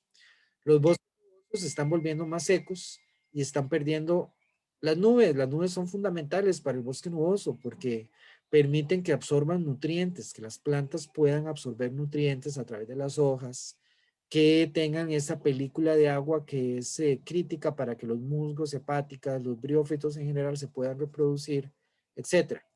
Podrían subir 200 metros en elevación. Y lo crítico de estos hábitats es que protegen una gran cantidad de especies endémicas. Entonces vamos a tener una pérdida de diversidad significativa. El páramo va a perder área. De hecho, ya es un ambiente pequeño en área. Si mal no recuerdo, tiene 84 kilómetros cuadrados. Si juntamos todos los parchecitos de páramo. Entonces, ahorita encontramos páramo a partir de los 3,000 metros. Más adelante lo vamos a encontrar a partir de los 3,400 metros. Entonces no vamos a tener un área de páramo significativa más que en el Parque Nacional Chirripó. Vamos a tener 4 estaciones. ¡Wow! ¡Yay!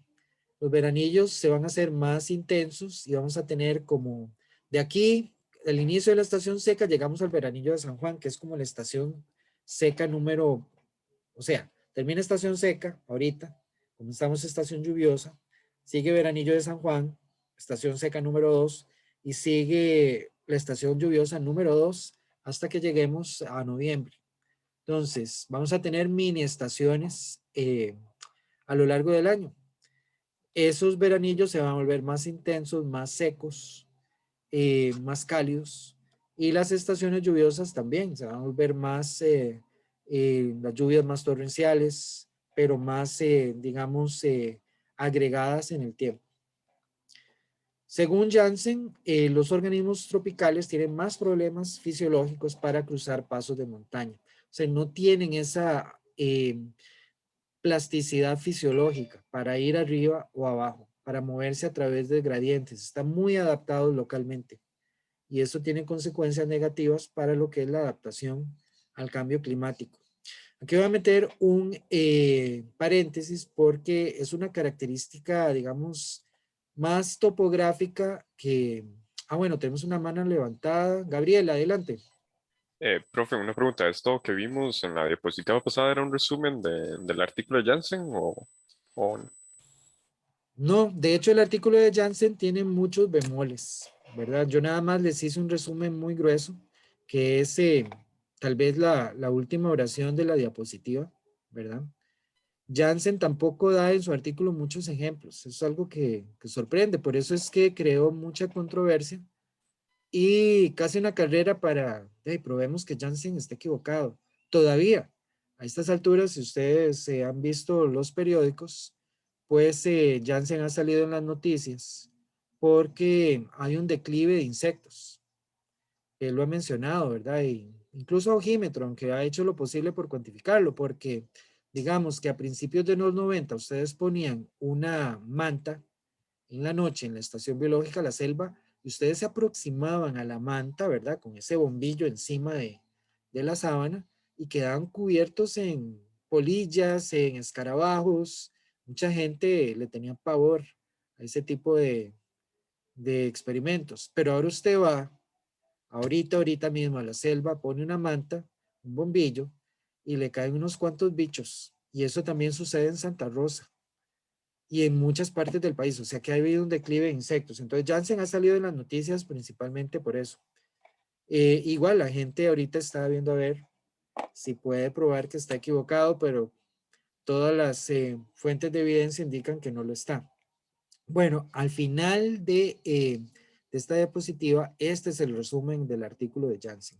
Entonces lo demás viene como de otros artículos hechos aquí en Costa Rica. Es un resumen de la literatura y también de lo que menciona Wilber Herrera en su capítulo, ¿verdad? Ok. Aquí ve, como es un resumen muy general, obviamente no les voy a poner las referencias porque si no esto sería larguísimo, ¿verdad?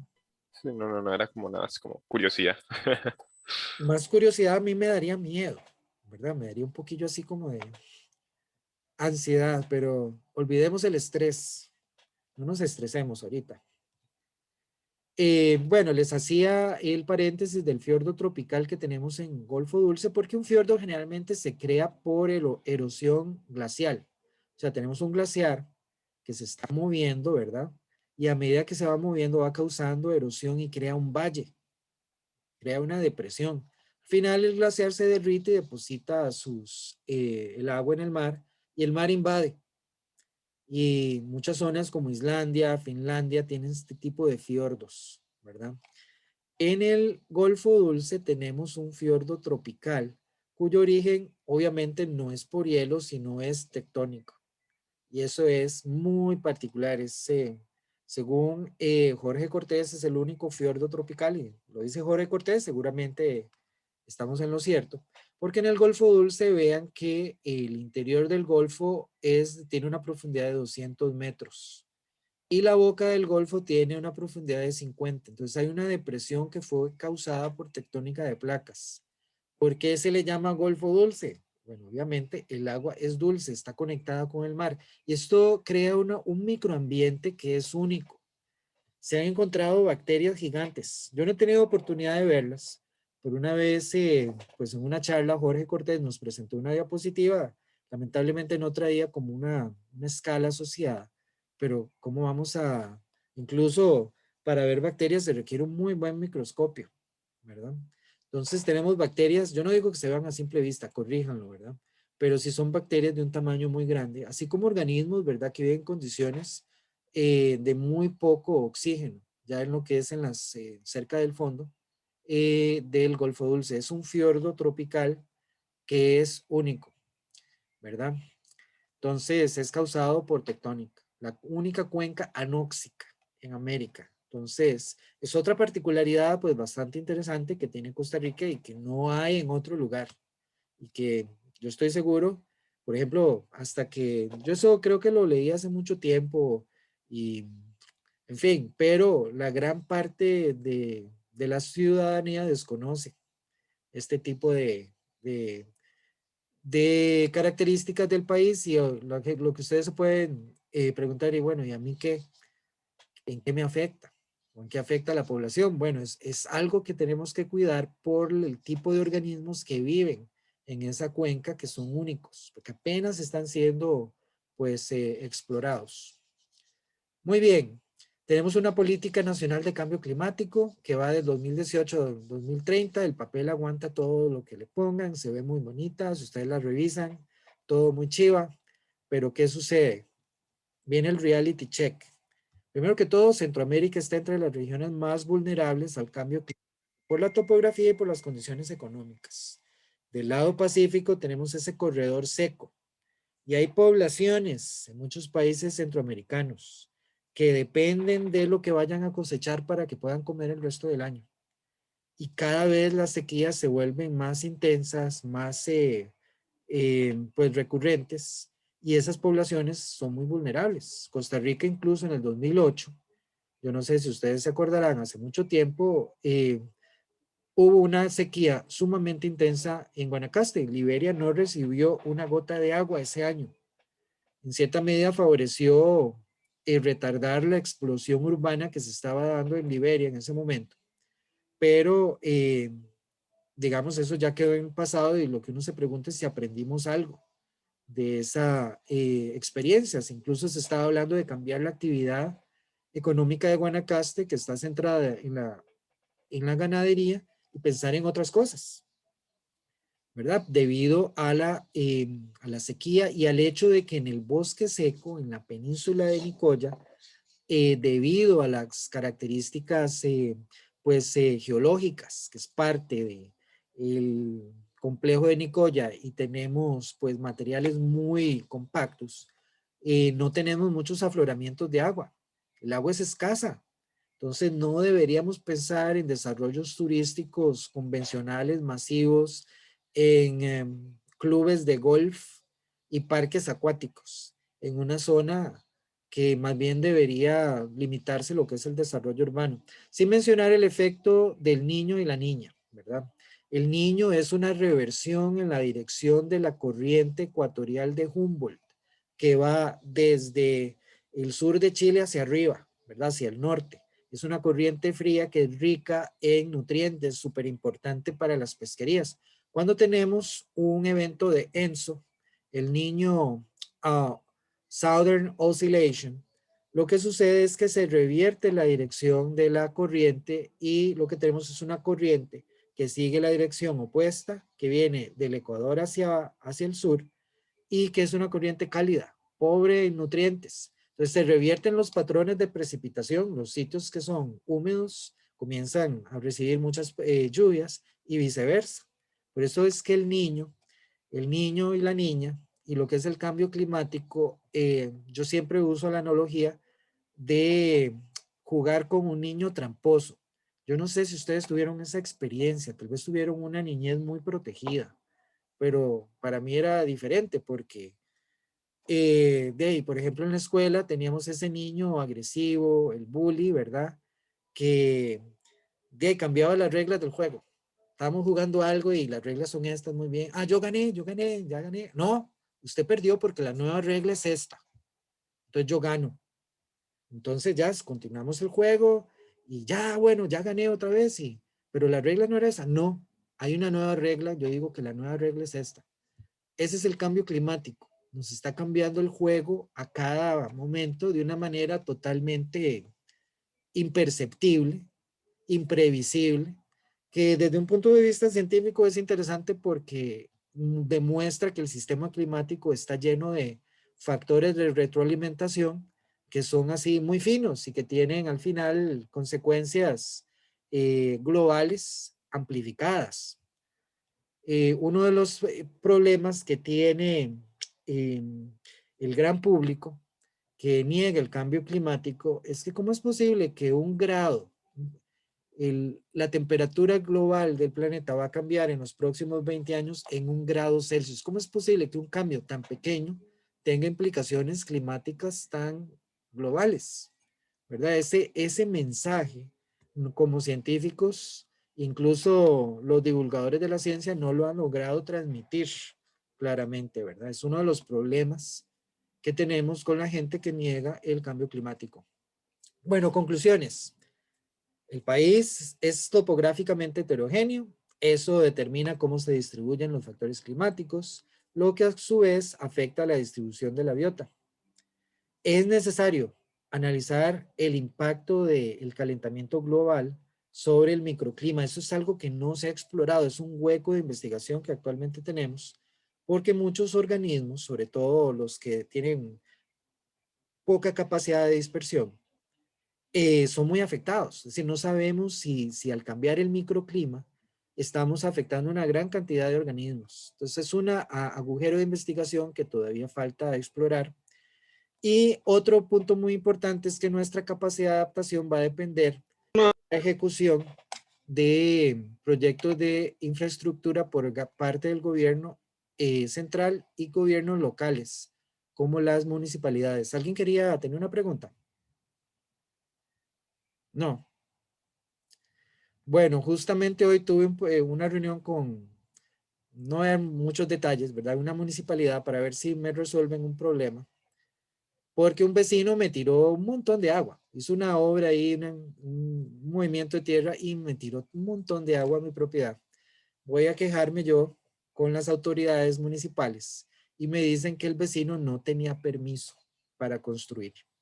Y yo les digo, bueno, de ahí hagan cumplir la ley. Como gobierno municipal, ustedes tienen que parar esa construcción y exigirle a ese vecino que haga las cosas bien. ¿Qué me dijeron? No, que hay que negociar porque construyó. Y entonces, de ahí hay que pedirle que de ahí haga el cambio. Dependemos de la buena voluntad de una persona que ha infringido la ley. Los gobiernos municipales no aplican la ley. Eso es algo que es así absurdo. ¿Cómo vamos a adaptarnos al cambio climático si cada quien construye donde quiere, hace lo que quiere, no sigue los planes de regulación de expansión urbana y al final gay? No hay forma de adaptarnos. Tenemos sistemas burocráticos, porque aquí tener un problema de ese tipo es entrar al infierno tico, donde todo dura muchísimo y las instituciones no hacen lo que supuestamente hacen.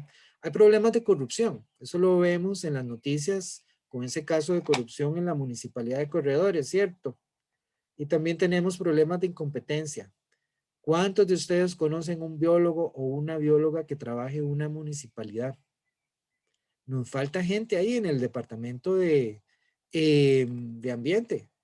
En muchas municipalidades como las que yo he trabajado en proyectos de reforestación, en proyectos de eliminación de plásticos de un solo uso, trabajamos con una persona que tenía, que no trabajaba necesariamente el tiempo completo y que tenía recursos sumamente limitados. No tenía asistentes, les costaba encontrar un vehículo, etcétera. Entonces, hay problemas de incompetencia porque muchos de esos puestos están ocupados por gente que no tiene la formación académica o técnica para lidiar con. Entonces, ¿qué sucede? Hacemos todo mal y eso es un problema que lamentablemente, si bien tenemos esa estrategia de adaptación al cambio climático que suena muy bien, que se ve muy bonita y que le imprimen en un brochure a color y no sé qué, en el campo la ejecución de estas políticas las hacen los gobiernos locales. Yo no digo que todos sean malos, pero muéstrame una municipalidad que funcione. Ouch, yo no conozco ninguna. Tal vez ha sido mi experiencia y tal vez soy un pesimista. Pero lo que yo he visto, tanto a nivel de mi trabajo en biología y trabajando con comunidades, es que las municipalidades son flojas, son así que da tristeza. Yo he tenido casos en donde he ofrecido árboles y ayudar en campañas de reforestación y la gente no las acepta porque es más trabajo para ellos. Eso es algo así como inconcebible. Y un investigador que no me acuerdo el nombre, dijo, if we don't rise to the moment, the seas will rise. O sea, el planeta va a reaccionar independientemente de si nosotros estemos adaptados o no. Pero eso es algo que vamos a discutir más adelante cuando hablemos de nuestro próximo reading. La próxima semana tenemos un reading diferente, pero la semana que sigue es esa. Tal vez ahí Pamela me puede ayudar a coordinar quién va a coordinar o dirigir la discusión de este artículo que se llama Climate Change in the Tropics, Ecological and Evolutionary Responses at Low Latitudes, que hace un resumen muy bueno. Annual Reviews es una revista que hace precisamente es un resumen de la literatura, apunta a las direcciones donde es más probable que hayan avances y señala los huecos de investigación. Entonces, es un buen paper, hace una muy buena, pues, resumen de cómo está el cambio climático en los trópicos hasta el año 2019, que es relativamente reciente. Bueno, ¿tienen preguntas? No veo, vamos a ver cómo está el chat. Está vacío, ¿verdad? No tienen Sí, preguntas. no hay nada. Bueno, ¿sí han visto a Mm. este perezoso en la UN? ¿Alguna vez lo han visto? Cruzando el puente ahí entre generales y química. Yo he visto lo de 3 dedos, nunca he visto ese de 2 dedos. Sí, Yo no, sí lo he visto. el de 3 como el de 2 no son muy abundantes. Cuando este perezoso estaba cruzando el puente, ¿verdad? Se resbala y se cae a la quebrada Matías. Yo hice lo que cualquier profesor de biología hubiera hecho en mi lugar. A ver, ¿qué fue lo que hice? Se tiró a recogerlo. Ah, ¿quién dijo eso? Elena. Ujú. No, ese no es el protocolo. A ver, ¿cuál es la respuesta más probable? Quedarse observando. José Gabriel, no. Yo hice lo que cualquier profesor de biología hubiera hecho. Yo fui a la AEB y le dije a un estudiante, se cayó un perezoso está ahogando, ¿verdad? En la quebrada Matías, vaya y lo saca. Y el estudiante muy dedicado fue y lo sacó. Yo debía haberlo hecho, pero tenía una clase ahí, me queda un poquillo incómodo. No, mentira. En realidad sí pasó, ¿verdad? Sí se cayó y digo, qué torta. Y Por voy eso. y les digo a los de la AEB, miren, se cayó un perezoso, no sé qué, y varias gente fue y lo sacó. Solamente que hay que tener cuidado manipulando las garras, ¿verdad? Porque las garras ellos las cierran y es doloroso, ¿verdad? Tienen una fuerza bastante considerable en lo que son las garras. Pero el estudiante entró y lo sacó y lo puso en un árbol un poquito más, digamos, conveniente, ¿verdad? Lejos de esta infraestructura porque a veces tienen problemas con los cables de electricidad, ¿verdad? No es la primera vez que vemos un perezoso pues colgando de un cable y muerto. Eso es un problema que hay varias gente, eso es importante. Muchos de ellos estudiantes de la universidad, egresados que han formado asociaciones que están intentando pues coordinar con el ICE y con muchas hidroeléctricas para crear barreras y evitar que los animales utilicen las torres y los cables de alta tensión como para moverse. Pero sí, es interesante. En fin, si no hay preguntas, nada más voy a recordarles un par de cosas. Hay recursos en el entorno. En mediación está el artículo o el capítulo de Wilber Herrera, que está tomado de un libro que yo se los comenté, se llama Ecosystems of Costa Rica, publicado en el 2016, que hace un buen resumen de la parte climática. De ahí tal vez leamos un poquito más de capítulos y está el artículo para dentro de 15 días. Más adelante pongo la clase también en el PowerPoint y el enlace a YouTube. Y la próxima semana recordarles, ¿verdad? Que nos traigan las ideas del trabajo aplicado 1 y trabajo aplicado 2 y que me envíen la tarea de la primera tarea. A ver, Pamela, usted tiene una intervención. Sí, Melanie. Sí, Eh, iba a decir lo mismo que tiene. La misma ok. pregunta. Ah, perdón, perdón. ¿La decís o la digo, Pame? No, no, dígaselo usted. Ok, profe, es más que todo el cronograma, o sea, en realidad no es como la clase, pero estuve revisando fechas del cronograma que tenemos en la carta al estudiante Sí. y estoy un poquillo confundida porque revisé bueno, es que estuve viendo ahí por unas fechas, entonces revisé el calendario institucional y decía que los exámenes finales terminan el 31 de junio, no, de julio, perdón. Y nosotros tenemos examen el 3 de agosto porque están como unas fechas ahí corridas. Entonces, no sé si hay como Voy, ahí la perdimos un poquito al final, pero yo creo que sí. sé, o sea, realmente no sé entonces que tenemos nosotros. Voy a revisarlo. Es que recuerden que este semestre es un poquito atípico, ¿verdad? En cuanto a calendario. De hecho, estamos en semana universitaria, ¿verdad? Creo que ya ustedes tienen alguna idea y si no, lo pongo en el chat del calendario de actividades que ojalá logren participar. Pero voy a revisar esas fechas porque, como dicen por ahí, no se preocupen, al final todo se va a acomodar y todo va a salir bien, pero sí voy a darle la debida atención. Entonces, muy bueno el punto. Voy a hacer la revisión respectiva.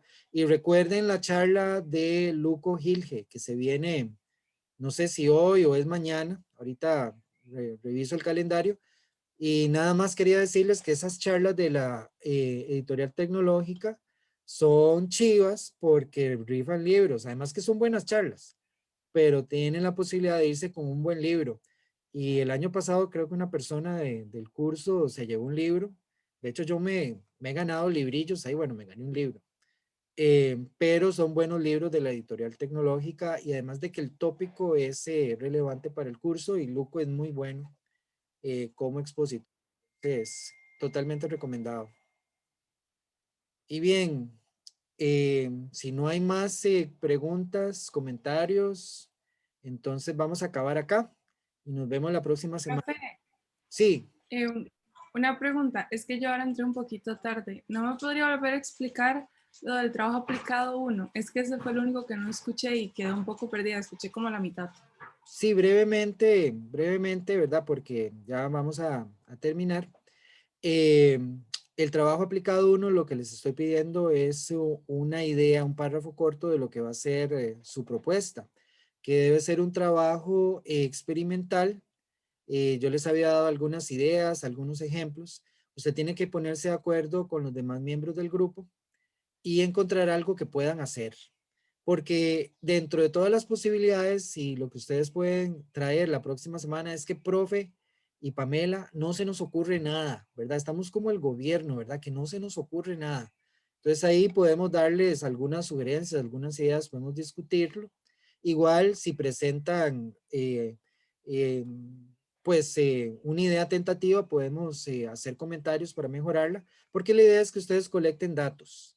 Ahora, ¿qué tipo de datos pueden conectar bajo las condiciones que tenemos de pandemia, que estamos separados, ¿verdad? Y hay que inventarse algunos métodos, ¿verdad? Yo les decía que pueden ser desde hacer un inventario de plantas en un parque urbano, un inventario de insectos nocturnos, ahora que están emergiendo, ¿verdad? Los famosos abejones de mayo están saliendo más temprano.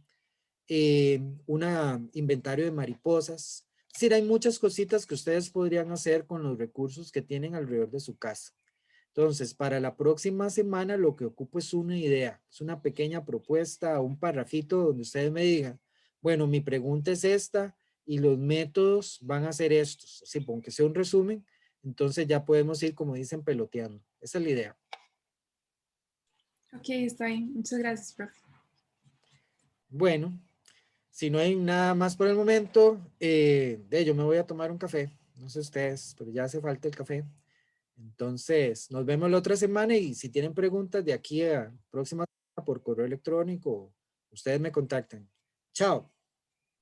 Muchas Listo, gracias, profe. Gracias. Profe, Hasta gracias. luego. Ahora.